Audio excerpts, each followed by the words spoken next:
Hello students, good morning all of you. Today we have going to learn about activity 7. અગાઉ આપણે degree of comparison તમે શીખી ગયા છો. તો હવે આપણે પ્રાણીઓમાં રહેલી વિવિધતા એ આપણે ચિત્રમાં જોઈ અને એકબીજાની આપણે સરખામણી કરવાની છે. તો અહીંયા પહેલું એક વાક્ય આપેલું છે આપણને એક્ઝામ્પલ તરીકે કે the elephant is bigger than hippo, કે હાથી એ હિપ્પો કરતાં મોટો છે. હિપ્પો એટલે હિપ્પોપોટેમસ, તો હાથી એ હિપ્પોપોટેમસ કરતાં મોટો છે. તો એવી રીતે આપણે અહીંયા ચિત્રમાં દર્શાવેલા ચિત્રો પ્રમાણે આપણે પ્રાણીઓની સરખામણી કરીશું. તો બીજું વાક્ય છે the giraffe is taller than a camel. Giraffe એ ઊંટ જેટલું ટોલર ધેન અ કેમલ એટલે કે ઊંટ કરતાં ઊંચું છે. પછી આપણે બનાવીશું the mouse is smaller than a rabbit. આ રેબિટ છે અને આ માઉસ છે. તો the mouse is smaller than a rabbit. તો ત્રીજા સેન્ટેન્સની અંદર આપણે એ વાક્ય લખીશું. પછી લખીશું the horse is as big as the cow. Horse એટલે ઘોડો અને કાઉ એટલે ગાય. તો ઘોડો એ ગાયના જેટલો જ મોટો છે. ઓકે, એટલે કે બંને સરખા છે. તો ચોથું વાક્ય આપણે એ બનાવીશું. પછી પાંચમું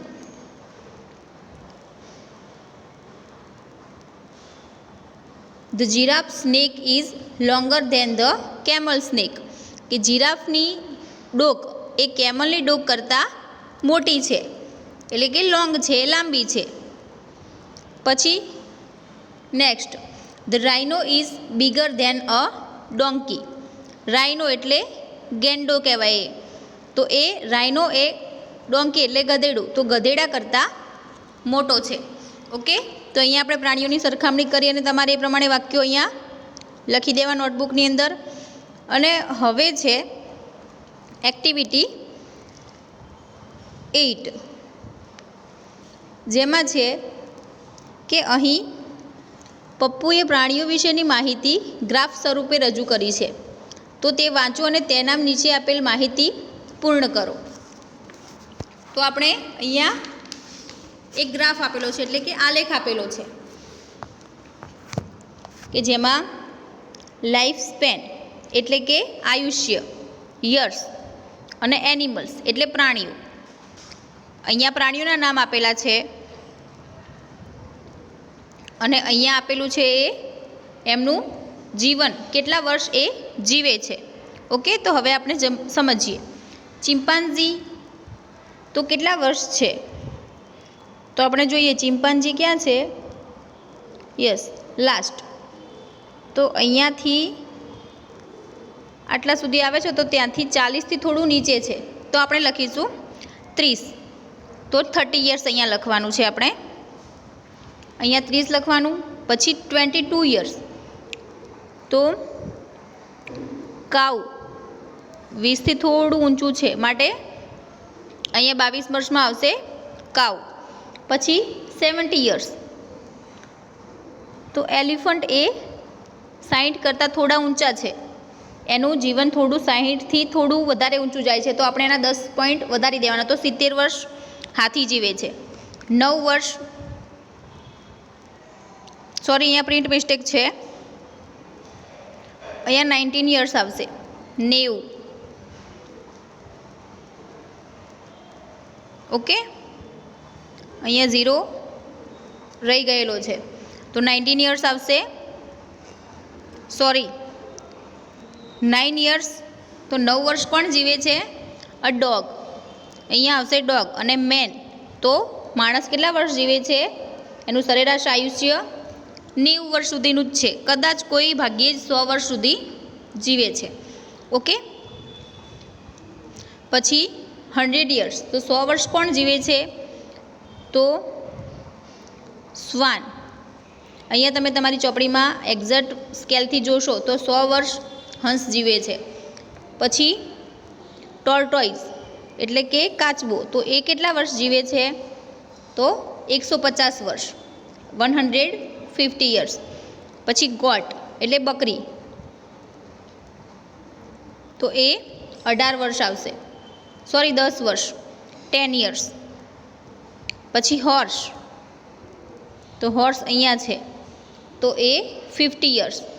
અને શીપ, તો એ 10 યર્સ. તો હવે અહીંયા આપણે જવાબો લખવાના છે પ્રશ્નોના, કે who lives shorter life than the chimpanzee, કે ચિમ્પાન્જી કરતાં ઓછું આયુષ્ય કોનું છે? તો ચિમ્પાન્જી 30 વર્ષ જીવે છે, તો 30 વર્ષથી ઓછા કયા હોય? તો 30 વર્ષથી જેટલા ઓછા હોય એ બધા આપણે પ્રાણીઓના નામ લખી દઈશું. The cow, dog, goat, sheep are lives shorter life than the chimpanzee. Okay, હવે આપણે નેક્સ્ટ ક્વેશ્ચન જોઈએ. Who lives longer than the goat, કે બકરી કરતાં લાંબુ કોણ જીવે છે? તો બકરીનું આયુષ્ય આપણે કેટલું હતું અહીંયા જોયું હતું કે 10 વર્ષ. તો 10 વર્ષથી વધારે જે જીવતા હોય એ બધાના આપણે નામ અહીંયા લખીશું. તો ચિમ્પાન્જી, કાઉ, એલિફન્ટ, મેન, શ્વાન, જેટલા 10 વર્ષથી વધારે જીવતા હોય એ બધાનું નામ આપણે આની અંદર લખી દઈશું. ઓકે, પછી ત્રીજું, whose life span is shorter than the horse life span, કે કોનું જીવન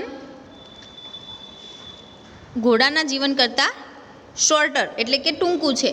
તો ઘોડો કેટલા વર્ષ જીવે છે?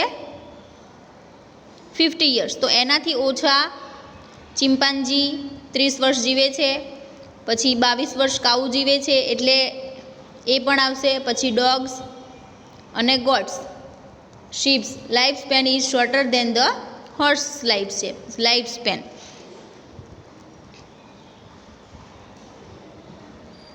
પછી આપણે જોઈએ whose life span is longer than the sheep. Sheep એટલે કે ઘેટાનું જીવન 10 વર્ષનું હતું આપણે જોયું. તો એના કરતાં લાંબુ કોણ જીવે છે? તો ઘેટા કરતાં જે 10 વર્ષથી લાંબુ જીવતા હોય તો એ બધા પ્રાણીઓના નામ આપણે આની અંદર લખી દઈશું. ઓકે, પછી પાંચમું છે whose life span is shorter than the rabbits, કે કોનું જીવન રેબિટ એટલે કે સસલાના જીવન કરતાં ટૂંકું છે? તો સસલું કેટલા વર્ષ જીવતું હતું આપણે આગળ જોયું. અહીંયા સસલાનું આવ્યું નથી પણ આપણે જોઈએ રેબિટ, તો એ કેટલા વર્ષ આશરે કદાચ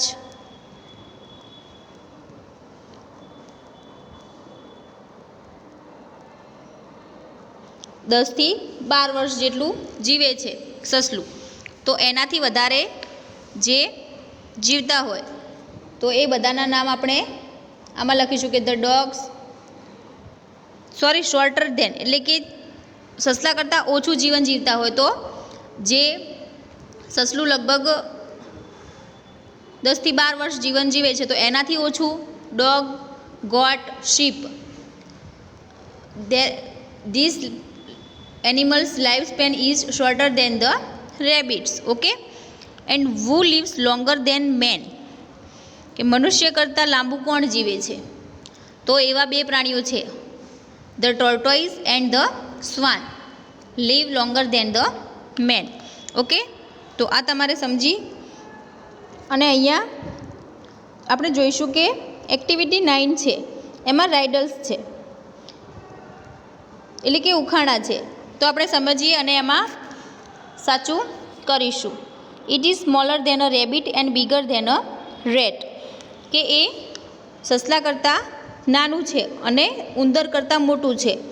it is enemy of the snake, અને એ સાપનો દુશ્મન છે. વોટ ઇઝ ઇટ, કે તે શું છે? તો સાપનો દુશ્મન કોણ કહેવાય છે? હા, આપણે બધા ગુજરાતીમાં ખબર છે કે નોળિયો. તો કોબ્રા, કેટ અને મોંગૂસ. તો મોંગૂસ એટલે નોળિયો થાય. તો આપણે બીની નીચે અંડરલાઇન કરીશું અથવા બીની સામે રાઇટ કરીશું. It is bigger than a sparrow and smaller than a crow, એટલે કે ચકલી કરતાં મોટું છે અને કાગડા કરતાં નાનું છે. Its colour is green. What is it? તેનો કલર લીલો છે. તો તે શું છે? A parrot, a pigeon, a cock. તો ગ્રીન કલરનું કોણ હોય? Yes, peacock. પછી ત્રીજું, it runs faster than the horse and the deer. એટલે કે તે હરણ અને ઘોડા કરતાં પણ વધારે ફાસ્ટ એટલે કે ઝડપી દોડે છે. It is wild animal. તે જંગલી પ્રાણી છે. It has very sharp claws and teeth. તેને તીક્ષ્ણ નખ અને દાંત છે. What is it? Dog, cat યા ચિત્તા? તો ચિત્તા આવશે, કેમ કે કેટ એન્ડ ડોગ એ પેટ એનિમલ્સ કહેવાય છે, જ્યારે ચિત્તો એ વાઇલ્ડ એનિમલ છે એટલા માટે. પછી લાસ્ટ જોઈએ, it looks like a horse. કે તે ઘોડા જેવું દેખાય છે. It has strips on its body. અને એના શરીર પર પટ્ટા છે. What is it? તે શું છે? Zebra, wild ash and pony.